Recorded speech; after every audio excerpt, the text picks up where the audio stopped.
A tea. My husband's family barbecue. My husband's sister made a joke. If you disappeared tomorrow, no one would even notice. Everyone laughed, except me. I just raised my hot dog and said, "Challenge accepted." I moved out that night, cut contact and vanished. A year later, they're who's forgotten now. I'm Vanessa, 34, and despite 7 years of marriage to Gregory, I've always felt like an outsider in his family. Last summer, at their annual barbecue, I hoped things would finally be different. Gregory's sister Amanda had other plans. While everyone gathered around the picnic table, I tried sharing news about my graphic design work. Amanda interrupted with a smirk. If you disappeared tomorrow, no one would even notice. The table erupted in laughter, even Gregory.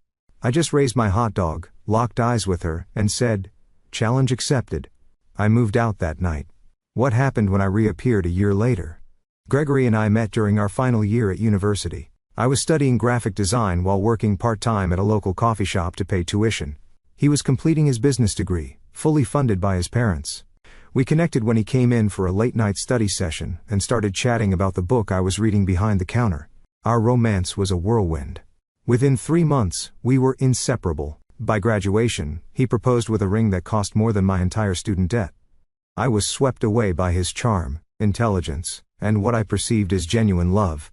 When we married a year later, I thought I was entering not just a partnership, but a new family. The Caldwells were everything my family wasn't: affluent, well-connected, and tight-knit in their own particular way. Richard, Gregory's father, built a successful marketing firm from the ground up. Patricia, his mother, managed their social calendar with military precision while serving on 3 charity boards. Amanda, his sister, followed in their father's footsteps, already a junior executive at his company by 27. Michael, the younger brother, was the family rebel who still somehow landed a cushy job at his uncle's investment firm.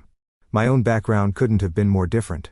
Raised by a single mother who worked 2 jobs, I grew up understanding the value of a dollar and the dignity of hard work. My sister Olivia and I shared a bedroom until I left for college. Holidays meant homemade gifts and potluck dinners with neighbors. When I first visited the Caldwells' sprawling colonial home, I felt like I'd stepped onto a movie set. The class differences were subtle but persistent. Patricia would compliment my crafty design work as if it were a cute hobby rather than my profession. Richard would explain basic business concepts to me at dinner, despite my having run my own freelance business for years before meeting Gregory. Amanda would helpfully correct my pronunciation of wine varieties or designer names, always with a saccharine smile. "They mean well," Gregory would say, whenever I brought up these microaggressions. "Amanda's just trying to help you fit in. That's how she shows love." But Amanda's love felt more like a slow poison. At our wedding, she gave a maid of honor speech that included several stories about Gregory's ex-girlfriends. When we announced we were buying our first home, she questioned if the neighborhood was really the right fit for a Caldwell. When I landed a major client, she wondered aloud if they hired me because of Gregory's family connections. Despite this, I tried. God, how I tried. I volunteered for Patricia's charity events. I referred clients to Richard's firm. I remembered everyone's birthdays with thoughtful gifts. I laughed at their inside jokes even when they stung. I dressed differently for family gatherings, adopted their vernacular, and swallowed my working-class pride when conversations turned to vacation homes and boarding schools. For the first few years, I maintained my freelance design business, building a modest client list and gaining some recognition in local circles. Then Gregory received an opportunity to expand his division at work if he was willing to travel extensively. Without discussion, it was assumed I would scale back my career to manage our home life. My business dwindled to a few loyal clients as I became increasingly isolated, my world narrowing to Gregory's intermittent presence and his family's judgmental orbit. Last spring I miscarried at 11 weeks. The physical pain was excruciating, but the emotional aftermath was worse. Gregory was in Chicago for a conference. He offered to come home but seemed relieved when I said I could manage. Patricia sent flowers with a note that said, "Perhaps it's for the best until you're more settled." Amanda suggested that stress from trying to maintain your little business might have been a factor. Only Olivia came to stay with me for a week, bringing homemade soup and sitting with me through tear-soaked nights. The contrast between her genuine care and my in-law's clinical distance cracked something fundamental in me, but I buried it deep, another disappointment to swallow in service of maintaining family harmony. By the time the annual summer barbecue rolled around, I was a diminished version of myself. My design work had become mechanical. My friendships had atrophied, and my marriage felt increasingly like a performance. Still, I held on to a fragile hope that things could improve, that I could somehow earn genuine acceptance from the family I had married into 7 years ago. The Caldwell Summer Barbecue was a neighborhood institution. Patricia spent weeks planning the menu, Richard showcased his collection of grilling gadgets, and dozens of family friends and business associates milled about their perfectly manicured lawn. It was the event where family status was displayed and reinforced, where loyalties were confirmed, and outsiders were identified. And despite my years of marriage to Gregory, I remained firmly in the outsider category. The morning of the barbecue, I spent 3 hours making my grandmother's strawberry shortcake, the one dessert that had received genuine compliments in previous years. Gregory was busy on calls, finalizing details for his upcoming business trip to Tokyo. When it was time to leave, he rushed me out the door, concerned about being fashionably late versus actually late. "Remember, Dad's unveiling his new imported smoker today," he reminded me as we drove. "Try to act impressed, even if you don't get why it's a big deal." I nodded, clutching my dessert carrier on my lap, my sundress bought specifically to match. Patricia's preferred casual elegance dress code already felt tight across my shoulders. The Caldwell home bustled with activity when we arrived. Caterers weaved through groups of guests delivering appetizers. Richard stood centered on the ghee patio, surrounded by admiring friends as he demonstrated his new smoker. Patricia floated from cluster to cluster, her laugh tinkling like expensive crystal. Finally, Amanda called out, spotting us as we entered through the side gate. She air-kissed Gregory, then gave me a quick once-over. "Vanessa, that dress is so cheerful. The kitchen's getting crowded. But I'm sure you can find somewhere to put your contribution." She swept Gregory away before I could respond, linking her arm through his and launching into a story about running into his college roommate. I stood alone, dessert in hand, scanning the backyard for a friendly face. I made my way to the kitchen where Patricia was directing the catering staff with precise instructions. "Oh, Vanessa dear," she said, noticing me hovering in the doorway. "You didn't need to bring anything. We have the patisserie handling desserts." She gestured vaguely toward the pantry. "But how thoughtful. Perhaps put it there for now?" I placed my shortcake on a shelf already crowded with other contributions from guests not worthy of display.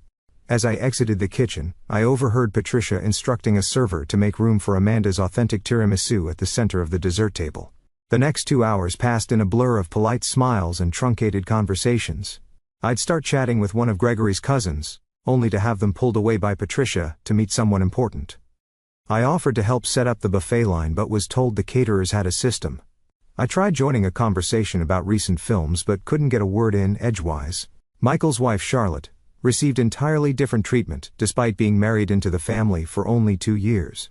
Patricia proudly introduced her to everyone as our Charlotte, the pediatric surgeon.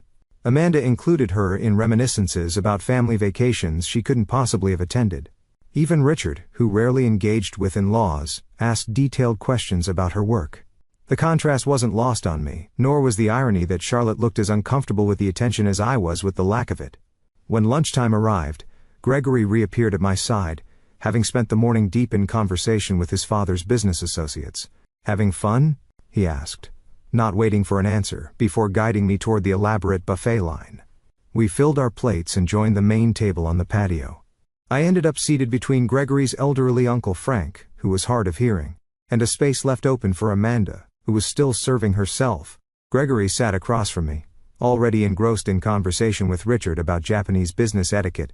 Amanda finally arrived, setting her meticulously arranged plate down and instantly commanding attention with an anecdote about a celebrity she'd spotted at her gym. Charlotte asked appropriate questions. Patricia beamed with pride. Even Frank shifted to hear her better. During a brief lull, I saw my opportunity. "I just finished a branding project for that new bakery downtown," I offered. "They're having their grand opening next weekend." Amanda's eyes narrowed slightly. "How nice. Is that the place with the tacky neon sign?" "I drove past it yesterday. The signage is actually vintage-inspired," I explained. "The owners wanted to honor the building's history as one of the first."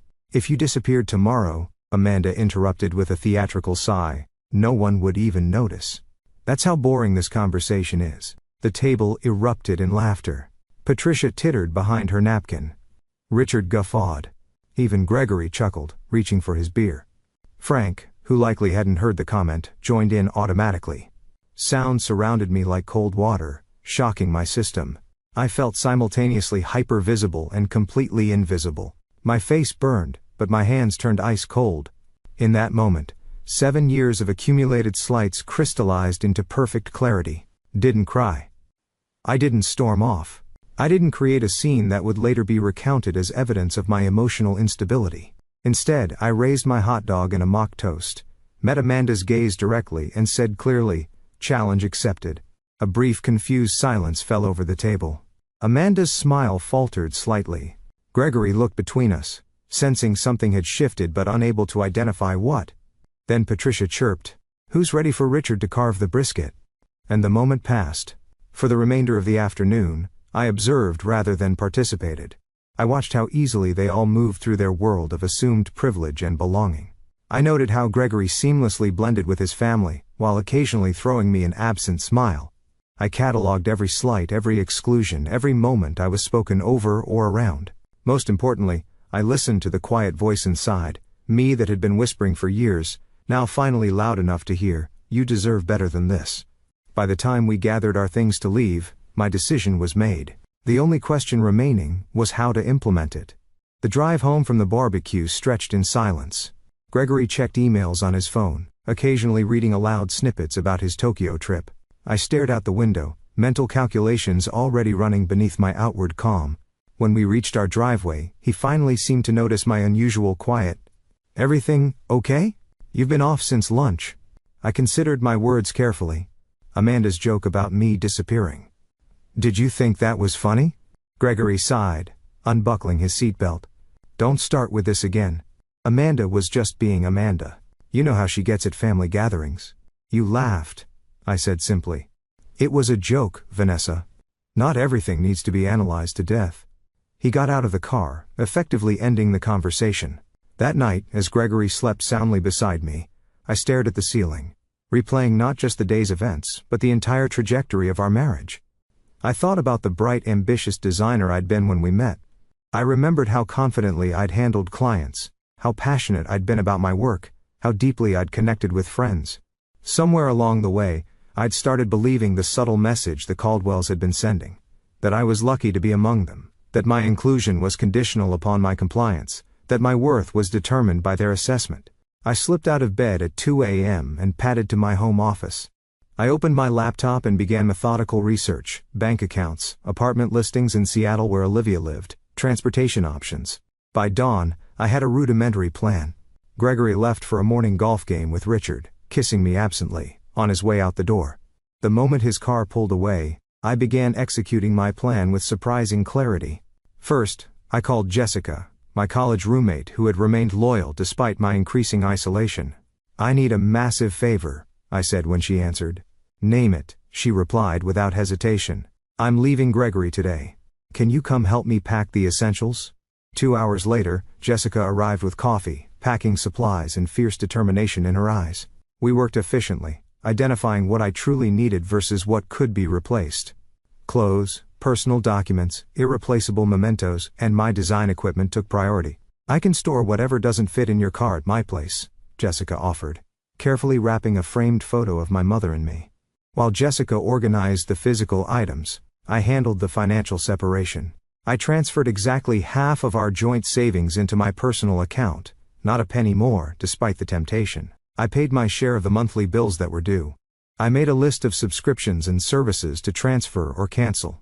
By mid-afternoon, my car was packed with the distilled essence of my life. Jessica hugged me fiercely before getting into her own vehicle. "Call me when you're settled for the night. And Vanessa, I'm proud of you." Alone in what had been our home for 5 years, I wrote Gregory a letter. I kept it simple, stating that I needed time away to reevaluate our marriage. I explained that I had taken only what was indisputably mine and had contributed to outstanding bills. I asked for space and no contact while I sorted through my feelings. I did not share my destination. As a final act, I removed my wedding ring and placed it atop the letter on the kitchen counter. Next to it, I left a copy of Amanda's cruel joke, written verbatim, with the date and location noted clinically.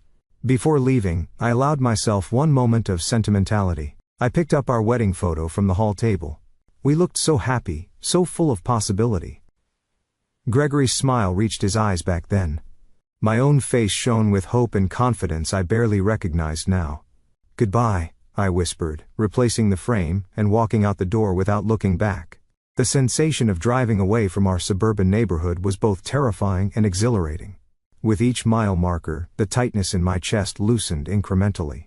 By the time I crossed the state line, I felt like I could fully breathe for the first time in years. I checked into a modest hotel that evening using the credit card I maintained separately throughout our marriage. The room was simple but clean, nothing like the luxury accommodations the Caldwells considered standard. After confirming my safe arrival to both Jessica and Olivia, I turned off my phone. Gregory would be home by now, finding an empty closet and my letter. The thought brought neither satisfaction nor guilt, only a strange numbness. In the quiet anonymity of the hotel room, I curled under unfamiliar blankets and fell into the deepest sleep I'd had in months. Morning brought the first wave of messages when I briefly turned on my phone. Gregory's communications evolved exactly as I'd expected. Confusion, then irritation, then concern, then anger. "Where are you? Call me. This is ridiculous. Come home so we can talk. Your mother is worried. At least let her know you're safe. You're being incredibly selfish right now. I have the Tokyo trip in 3 days. Fine. Take your space. We'll talk when I get back." Not once did he mention Amanda's joke or his laughter. Not once did he acknowledge any understanding of why I might have. I sent a brief text to my mother, assuring her of my safety but requesting privacy. Then I turned off my phone again and opened my laptop to search for longer-term accommodations in Seattle. The challenge had been accepted. Now came the hard part. Disappearing not just physically, but untangling myself from the identity I'd constructed as Gregory Caldwell's wife. I was about to find out if Amanda was right, if my absence would go completely unnoticed, or if I could rebuild a life where my presence mattered on my own terms. Seattle welcomed me with 3 days of continuous rain, as if washing away my old life. Olivia had found me a month-to-month furnished apartment in her neighborhood, a tiny studio with bay windows and creaking floors. After the sprawling suburban house Gregory and I had shared, the compact space should have felt claustrophobic.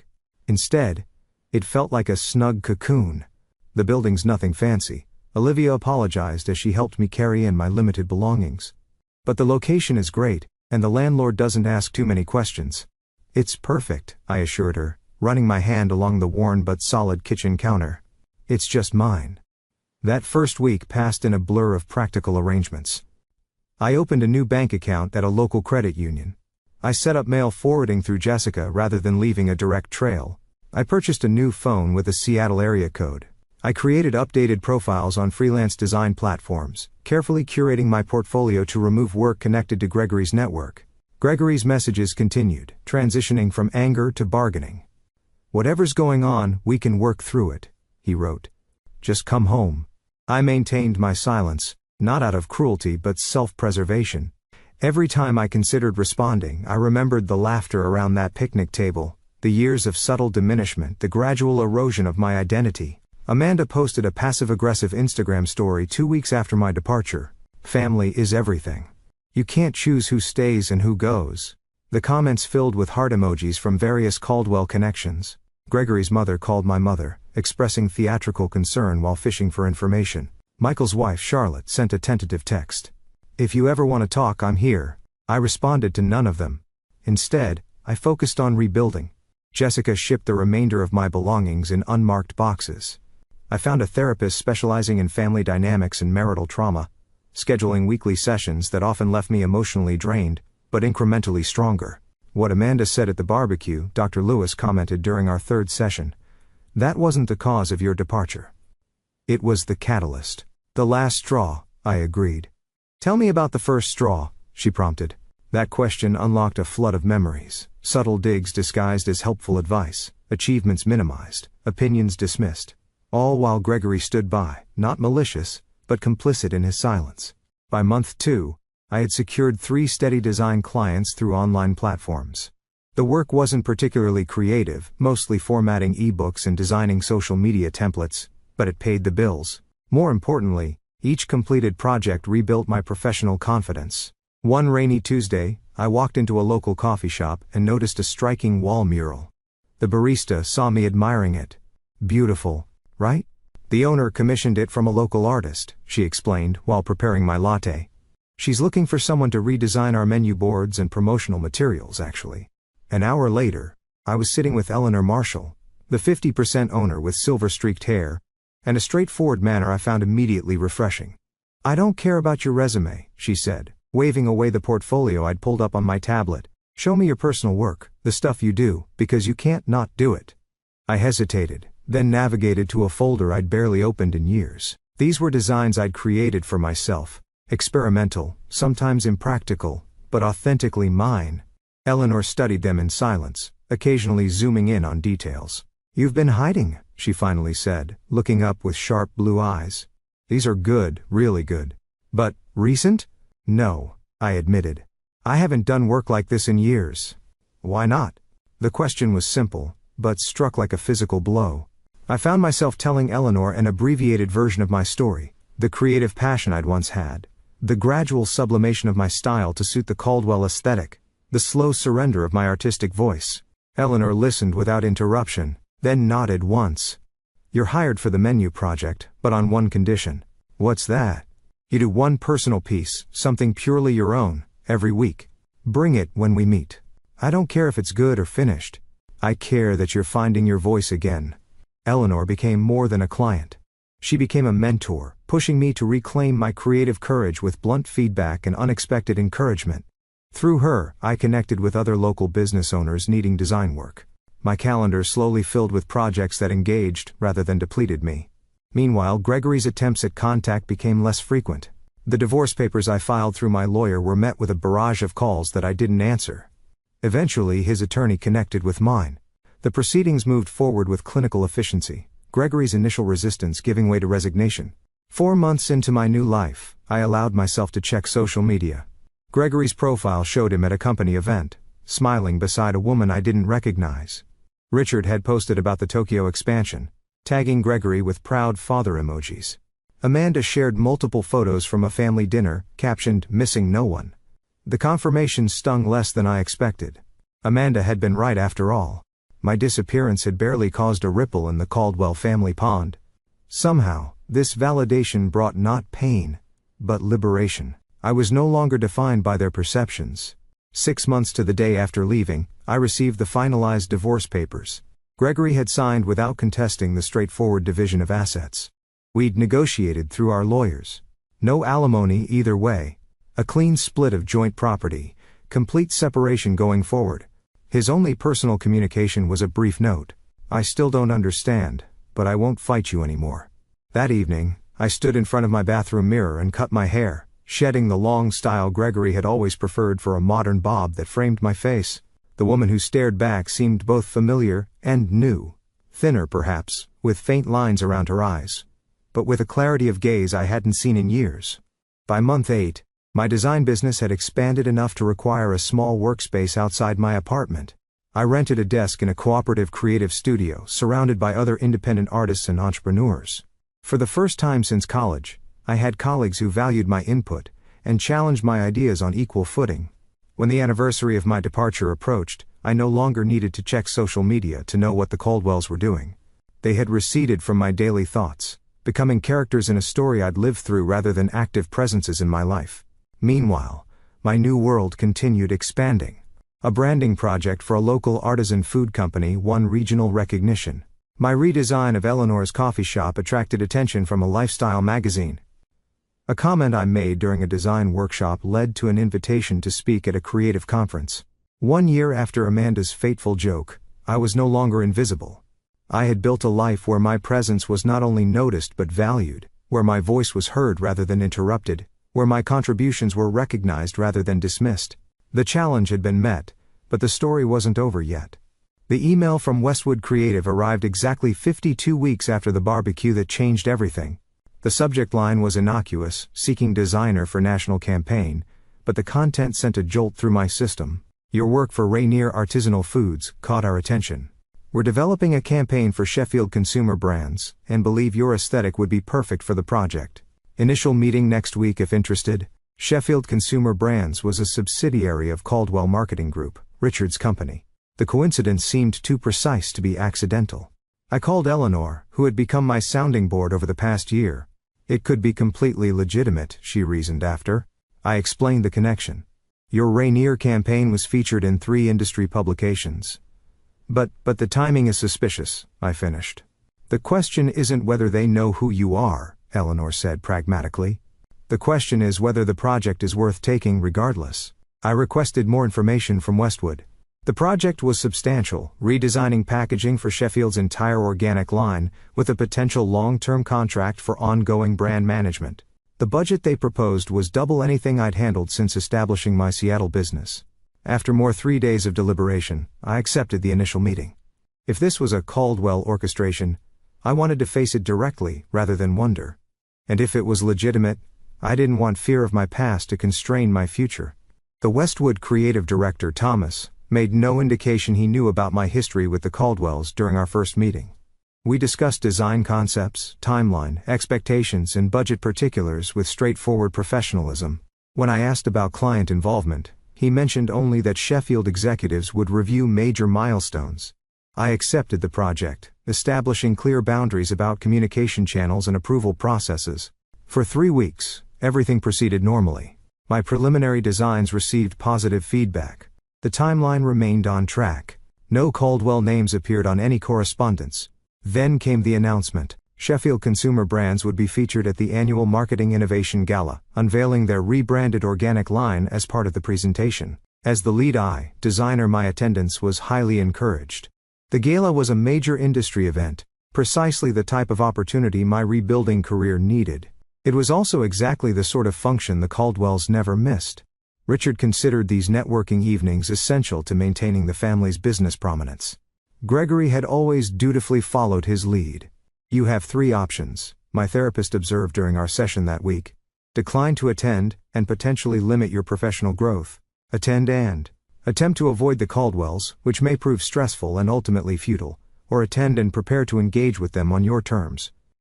What would you do? I asked. Dr. Lewis smiled slightly. I'm more interested in what Vanessa today would do as opposed to Vanessa from a year ago. The question lingered as I left her office. Last year's Vanessa would have either declined the event entirely or attended as Gregory's apprehensive shadow, dreading Amanda's barbed comments and Patricia's conditional approval. But I wasn't that person anymore. The following morning, I emailed Thomas confirming my attendance. Then I made an appointment with a personal stylist recommended by Olivia, and set aside a portion of the Sheffield advance payment for an outfit that would serve as both armor and announcement. The evening of the gala arrived with unexpected calmness. I surveyed my reflection in the hotel room mirror. The woman staring back wore a tailored jumpsuit in deep emerald that managed to be both sophisticated and distinctive in a sea of expected black dresses. My bobbed hair was now accented with subtle caramel highlights. The designer shoes, my one significant splurge, added 3 inches of confidence to my height. Most transformative, however, was the expression in my eyes. No anxiety, no apology, just steady readiness for whatever the night might bring. The venue was a restored historic theater downtown, its grand lobby transformed with strategic lighting and minimalist floral arrangements. I checked in at the registration desk, accepting my name badge and the signature cocktail offered by Circulating. Waitstaff. I had barely taken 2 sips when Thomas appeared at my elbow, already introducing me to a cluster of industry executives. Their business cards disappeared into my clutch as we discussed emerging design trends and market demographics. I found myself speaking with easy authority, my opinions met with thoughtful nods rather than polite dismissal. 40 minutes into the event, I was deep in conversation with a magazine editor when I felt a shift in the room's energy. I didn't need to turn to know that the Caldwells had arrived. Richard's booming laugh confirmed it moments later. I maintained my position, finishing my point about consumer psychology before excusing myself to visit the bar. As I waited for a sparkling water, I carefully scanned the room. Richard and Patricia stood near the entrance, holding court among admirers. Amanda wasn't immediately visible. And then I saw Gregory, standing slightly apart from his parents, looking thinner than I remembered, and somehow diminished, despite his perfect tailoring. Our eyes met across the crowded space. His widened in unmistakable shock, lips parting slightly as if to speak despite the distance between us.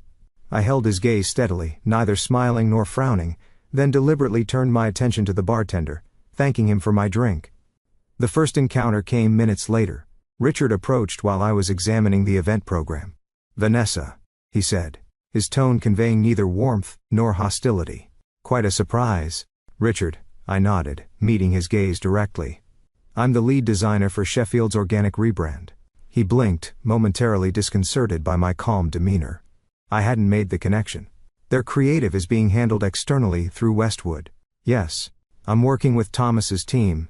The preliminary market testing has been quite positive. I spoke as I would to any client's executive, professional, and assured. I see. He seemed to reassess me, noting the changes a year had brought. Your work has evolved since you left.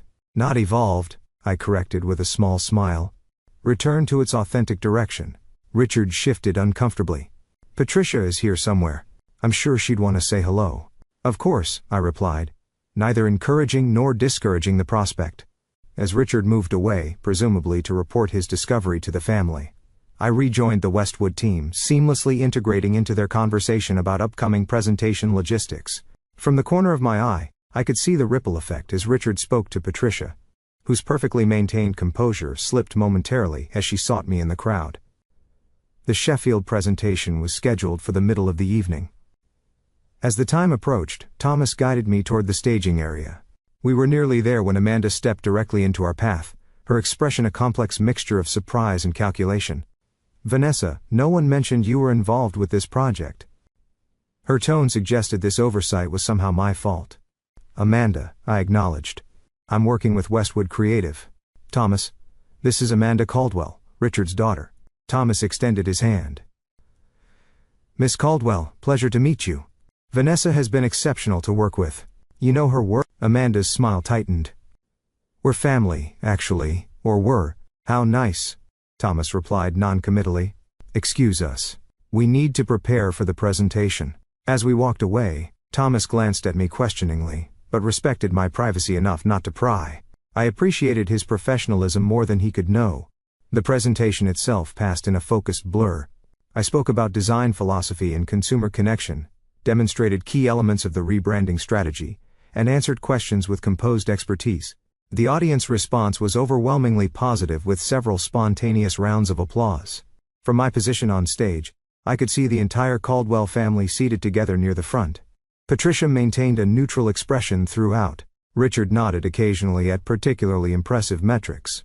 Amanda whispered something to the woman beside her, her face unreadable. Gregory watched me with undisguised intensity, his eyes never leaving my face.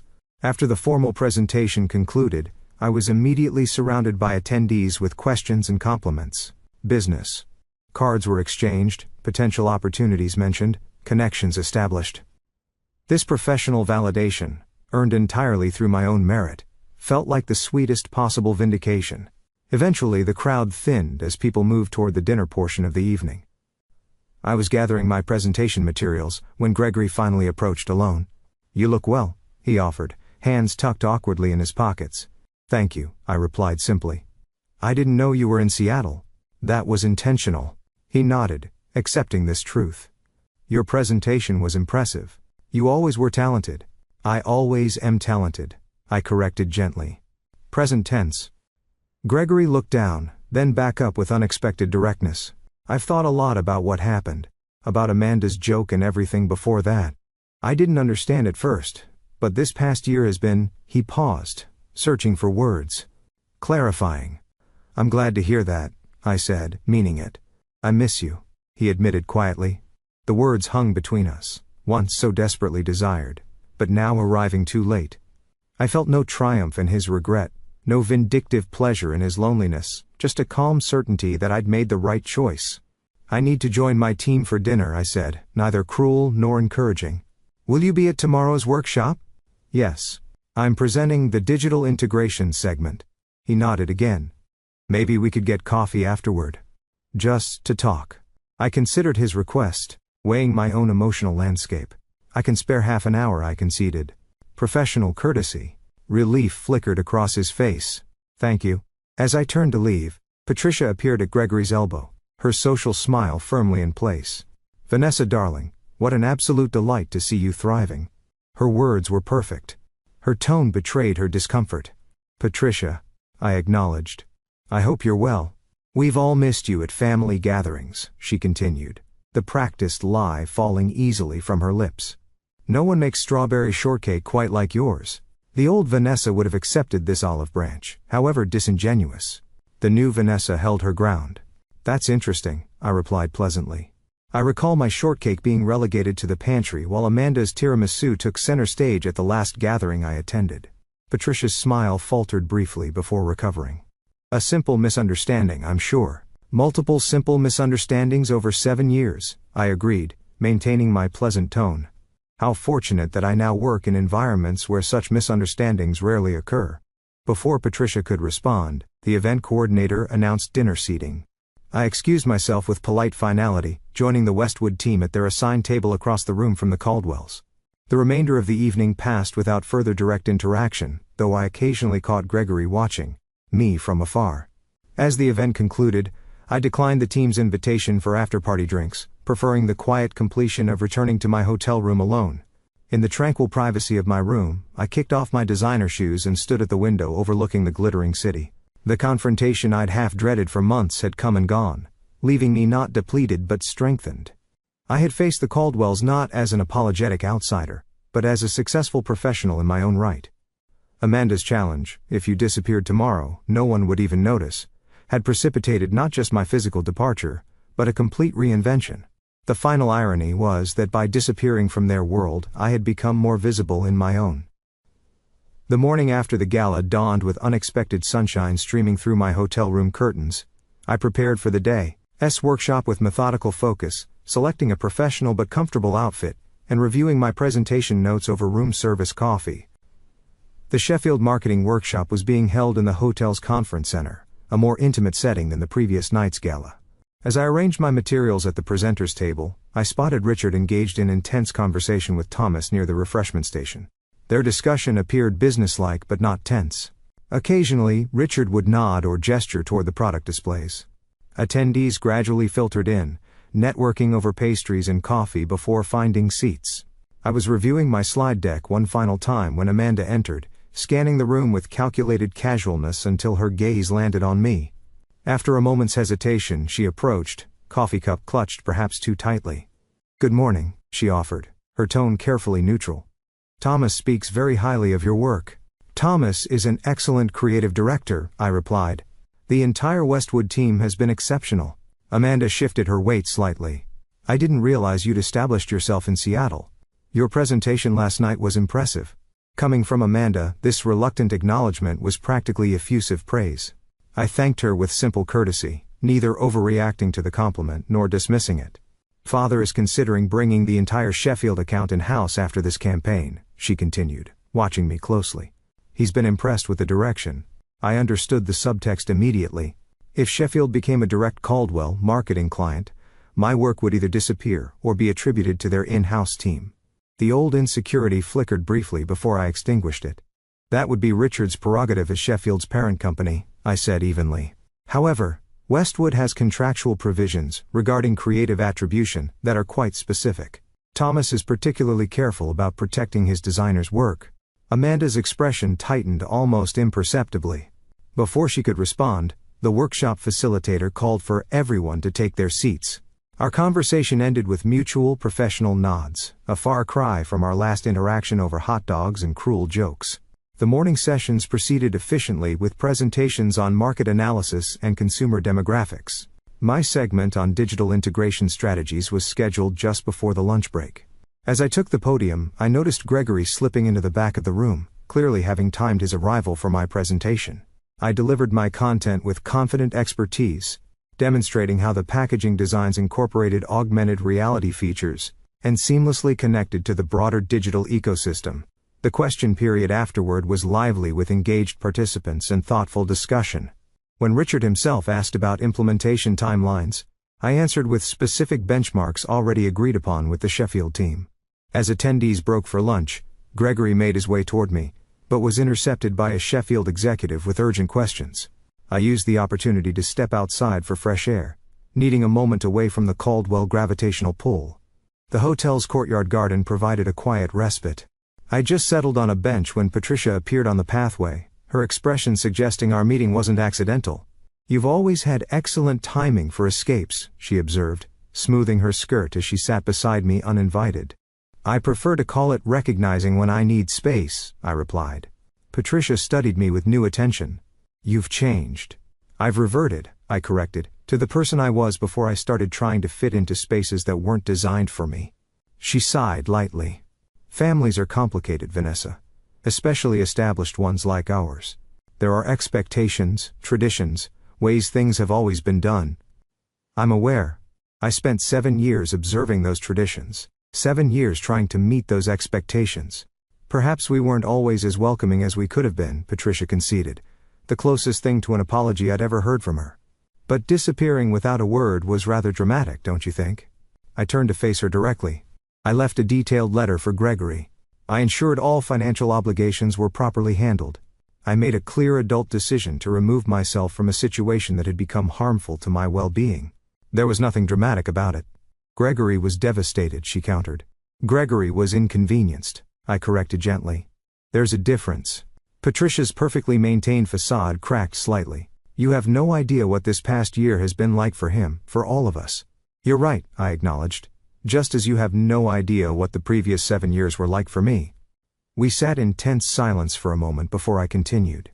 But, I'm not interested in exchanging pain metrics, Patricia. That's not why I'm here.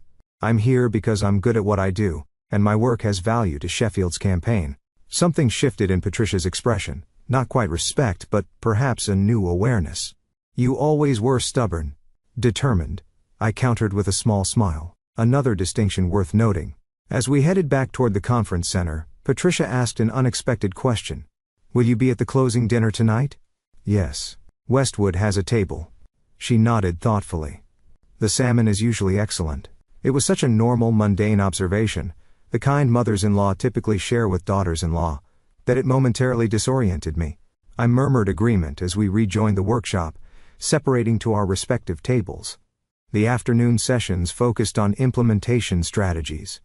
I participated actively but maintained professional distance, neither seeking nor avoiding the Caldwells. As the workshop concluded, Gregory finally managed to approach me directly. Still up for coffee? He asked, a hint of uncertainty in his voice. Yes. I agreed.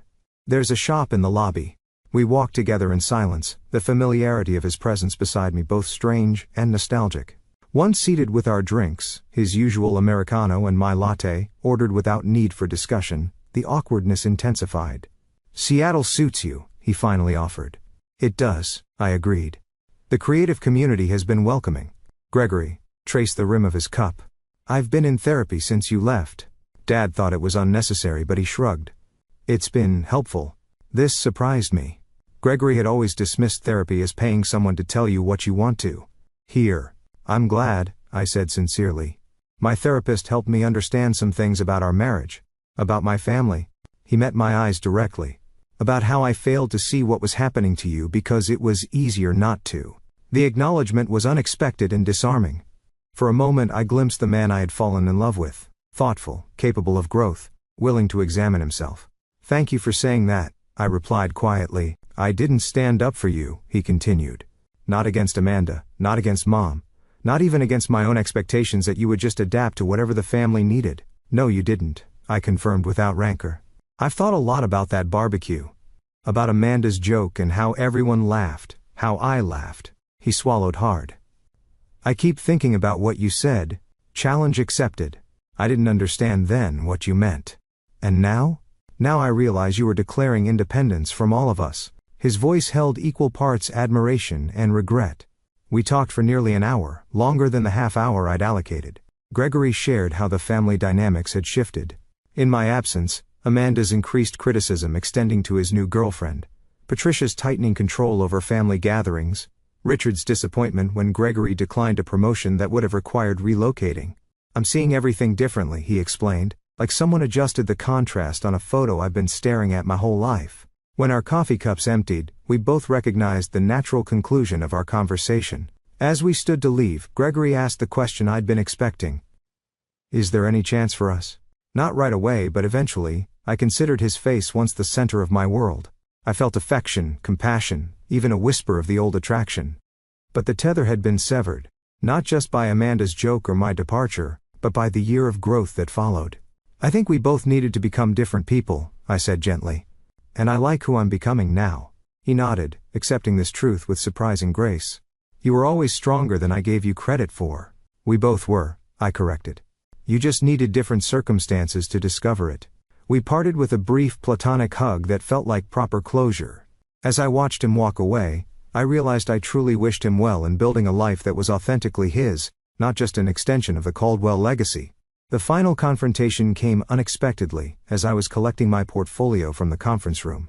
Amanda entered just as I was preparing to leave, her purposeful stride suggesting she'd been waiting for this opportunity to catch me alone. I need to ask you something, she said without preamble, and I'd appreciate an honest answer. All right, I agreed, curious despite myself. Did you take this project knowing it was connected to our family? No, I answered truthfully. I discovered the Sheffield-Caldwell connection after accepting the Westwood offer. By then the contract was signed. She studied me, seemingly assessing the truth of my statement. And you didn't think to recuse yourself once you knew? Why would I asked simply. I'm extremely good at what I do, Amanda. This project needed someone with exactly my skills and aesthetic sensibility. The fact that your family company might ultimately benefit from my work is incidental to my professional obligations. So it's just coincidence that exactly 1 year after you disappeared, you reappear working on a project connected to us? I had to smile at her persistence. Life rarely arranges itself with such perfect symmetry. But, yes, essentially. I don't believe in coincidences that convenient, she countered. What would be the alternative explanation? I asked. That I orchestrated an elaborate year-long plan, building an entirely new career in another city, establishing relationships with agencies unconnected to your family. All culminating in this specific project. That would be giving you far more space in my thoughts than has actually been the case. The blunt assessment landed visibly. Amanda blinked, perhaps for the first time considering that she might not have been central to my decisions at all. At the barbecue, she said after a pause. When I made that joke, it was just a joke. I never thought you'd actually leave. It wasn't just a joke, Amanda. It was the articulation of something you'd been communicating for years, that I was dispensable, forgettable, unimportant. I kept my tone conversational rather than accusatory. And you weren't wrong in a way. In the context of your family, I was those things. What I needed to discover was that there are contexts where I'm not. Amanda's composure slipped momentarily, revealing something rarely seen: uncertainty. Gregory hasn't been the same since you left. Gregory is finding his own way, I replied. As am I. And there's no chance of reconciliation? The question seemed driven by family concerns rather than genuine care for either Gregory or me. We've reconciled in the only way that matters, I said. We've both acknowledged the truth of our marriage, and found peace with its ending. Amanda nodded slowly, absorbing this finality. As she turned to leave, she paused at the door. Your presentation yesterday, it was genuinely good work. I would have said so regardless of who you were. Coming from Amanda, this professional acknowledgement represented a fundamental shift. I thanked her with simple sincerity, neither overvaluing the compliment nor dismissing it. As I left the hotel to prepare for the evening's closing dinner, I felt a strange lightness. I had faced each Caldwell individually, navigating these encounters, not as the insecure outsider of last year, but as a confident professional with clear boundaries. The family that had once loomed so large in my life now seemed properly proportioned, just people with their own limitations and complexities. The final dinner that evening unfolded with surprising ease. The Caldwells and the Westwood team were seated at separate tables, creating natural distance without obvious avoidance. When industry colleagues introduced me to Richard as the designer behind Sheffield's brilliant rebrand, he acknowledged my work with professional courtesy.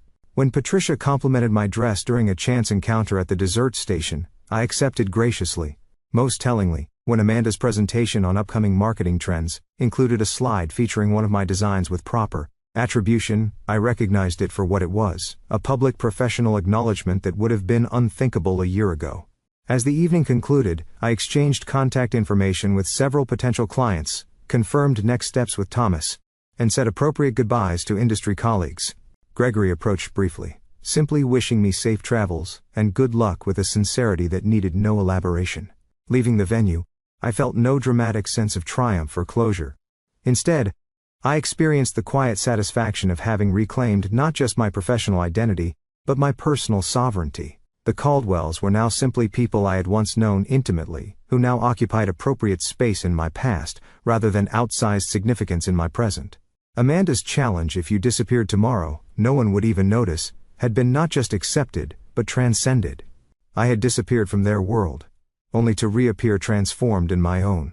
1 month after the marketing conference, I sat across from Eleanor at our regular corner table in her coffee shop. Seattle rain tapped gently against the windows, creating a cozy backdrop for our conversation. "So the Sheffield campaign officially launches next week," Eleanor noted, refilling my cup from the ceramic pot between us. "That must feel satisfying after everything." "It does," I agreed. "Thomas called yesterday to say, early retailer response has been overwhelmingly positive. They're already discussing extending the rebrand to additional product lines." "And the Caldwell connection?" I considered the question thoughtfully. "It's become professionally cordial. Richard's marketing director reached out about potentially collaborating on future projects through proper channels with clear contracts. I haven't decided yet whether to pursue it." "That's quite an evolution," Eleanor observed, "from family, outcast to sought-after professional resource." "Life has interesting symmetries sometimes," I acknowledged with a small smile. The truth was, the Sheffield project had marked a turning point in my career. The visibility of the campaign had attracted attention from other potential clients. My portfolio now included work that reflected my authentic design voice rather than watered-down compromises. Most importantly, I approached each opportunity with clear boundaries and confidence in my value. The divorce had been finalized with surprising smoothness. Gregory had been fair in the financial settlement, even generous in certain aspects.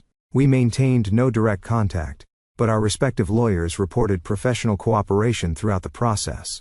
My only personal request, keeping my original engagement ring that had belonged to my grandmother rather than the Caldwell family diamond Gregory had later insisted I upgrade to, was granted without argument. My regular therapy sessions with Dr. Lewis continued, though we had reduced the frequency from weekly to bi-weekly. Our conversations had evolved from processing acute emotional trauma to exploring healthier patterns for future relationships and continued self-discovery. "The interesting thing about healing," Dr. Lewis had noted in our last session, "is that it's rarely a return to your previous state. It's a transformation into something new that incorporates the experience without being defined by it." This observation resonated deeply as I navigated my reconstructed life. I wasn't trying to recapture who I'd been before meeting Gregory. I was integrating that younger self's passion and confidence with the wisdom and boundaries hard-earned through difficulty. Jessica visited Seattle for a long weekend, marveling at the changes in both my external circumstances and internal landscape. "You laugh differently now," she observed during a hike through Discovery Park. "More from your belly. Less from your throat." "That's oddly specific," I teased. "But accurate," she insisted. "You used to laugh like someone who needed permission. Now you laugh like someone who's giving herself permission." These subtle transformations accumulated gradually. I found myself speaking up in creative meetings without rehearsing my thoughts first. I began dating casually. Nothing serious yet, but enjoying the simple pleasure of connecting with interesting people without need for immediate definition. I joined a community garden, and discovered unexpected joy in growing tangible living things. An unexpected development came in the form of a friendship with Charlotte, Michael's wife. She reached out via professional email, ostensibly to inquire about design services for a pediatric clinic she volunteered with. Our initial coffee meeting evolved into genuine connection based on shared experiences as Caldwell outsiders, and mutual professional respect. "Amanda is actually taking parenting classes," Charlotte revealed during one of our lunch meetings. "She's pregnant and determined not to repeat family patterns." The news surprised me, not just the pregnancy, but Amanda's self-awareness. "That's encouraging. People can change when properly motivated," Charlotte observed. "The family dynamic shifted after you left, made some things visible that had been conveniently ignored. Whether my departure had been catalyst or merely coincidence, I took no particular credit for these evolutions. The Caldwell's journey was their own, just as mine was mine. 6 weeks after the marketing conference, I was selecting produce at a farmer's market when I heard a familiar voice. Amanda stood at the next stall, examining artisan cheese. Her pregnancy was visible now, creating a softer silhouette against her typically tailored appearance. Our eyes met with mutual recognition. After a moment's hesitation, she approached. "Vanessa, I didn't know you shopped here." "Every Saturday," I confirmed. "They have the best heirloom tomatoes in the city." The awkwardness between us was palpable, but not hostile. We exchanged brief pleasantries about the market, the weather, the upcoming product launch. Then Amanda surprised me with unexpected directness. "I've been thinking about what you said at the conference, about contexts where you're dispensable versus valued." She adjusted her bag uncomfortably. "I'm discovering something similar in preparing for motherhood. Everyone has advice about who I should become, how I should change. It's illuminating. Contexts shape us," I acknowledged. "But they don't have to define us." Amanda nodded thoughtfully. "The parenting class Charlotte probably told you about, it's helping me recognize some patterns. Things I never questioned because they were just normal in our family." I heard the unspoken comparison to my own journey of recognition and separation. "Self-awareness is powerful," I offered. "Yes." She hesitated, then added with uncharacteristic vulnerability, "I don't want my child to ever feel like they need to disappear to be seen." The admission revealed deeper reflection than I would have credited Amanda with a year ago. I didn't offer easy absolution. Our history was too complex for that. But I did offer simple human acknowledgement. That's a good place to start. We parted with no dramatic reconciliation, no promises of future connection, just a moment of genuine communication between two adults sharing brief intersection in life's journey. Walking home with my market purchases, I reflected on the strange trajectory that had brought me from the Caldwell barbecue to this present moment. The challenge Amanda had unknowingly set, "If you disappeared tomorrow, no one would even notice," had indeed been the catalyst for profound transformation. I had disappeared from a life where I was diminished, only to reappear in one where I was valued. I had lost a family that required my conformity, only to build a community that celebrated my authenticity. I had abandoned security that came with compromise, embracing instead the uncertain adventure of self-determination. Last week, I had closed on a small house near the water, nothing grand by Caldwell standards, but perfectly suited to my needs and purchased entirely through my own earnings. As I arranged my furniture and hung artwork selected solely for my own pleasure, I experienced a profound sense of having created not just a home, but a life genuinely my own. The greatest irony of Amanda's cruel joke was that disappearing had made me more visible than I'd ever been to colleagues who valued my creativity, to friends who appreciated my authentic self, and most importantly, to myself. The challenge had been not just accepted but transformed into unexpected gift.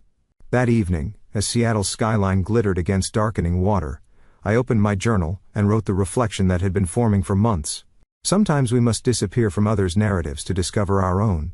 The most powerful response to being unseen is not demanding vision from blind eyes, but finding the context where our true selves are not just visible, but celebrated.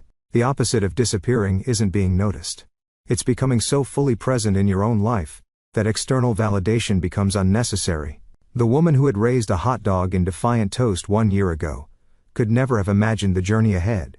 The woman writing these words could never return to who she had been. And in that transformation lay not tragedy, but triumph, the quiet, sustainable victory of reclaiming one's own life. Have you ever had a moment when someone's cruel words actually pushed you to make a life-changing decision? Thanks for watching. Take care. Good luck. Asterisk after listening to today's story, perhaps it has raised some new questions in your mind, or maybe it has brought back some old memories. Every day on Reddit, new experiences and moments create fresh stories, and they connect all of us. Everyone has their own unique journey in life, and we all try to understand the world in our own way. These kinds of moments remind us that we are all human, sometimes happy, sometimes sad, and always learning something new. If you enjoyed this story, feel free to share it with your friends. Your thoughts and feedback are always valuable to us, as they motivate us to create even better content. Every story has its own unique angle, and our goal is to understand everyone's perspective and make our content diverse and relatable. Stories like these help us realize that life's journey is different for everyone, and by hearing other stories, we learn something new. You can also share your own stories with us. Your experiences are valuable to us as well, and if you enjoyed this video, please leave your feedback. We aim to create content that brightens your mind and gives you new ideas every time. If you've already seen this video before, your feedback is still important. With every piece of feedback, we can improve our content and bring a new perspective to our viewers. Today, what we saw was just a small part of the many stories shared on Reddit and across the world. It's a reminder of how we all try to understand life by sharing our experiences with each other. This video was only an example of how we try to connect with others through storytelling, learning about different sides of life. We hope to continue sharing such stories that help us all learn and grow together. Thank you for your time, and don't forget to keep an eye out for more stories coming soon. If you haven't already, please like and follow for more amazing content. Your support keeps us going, and we will strive to bring you more thought-provoking and heartwarming stories. Until next time, take care and stay curious. Asterisk.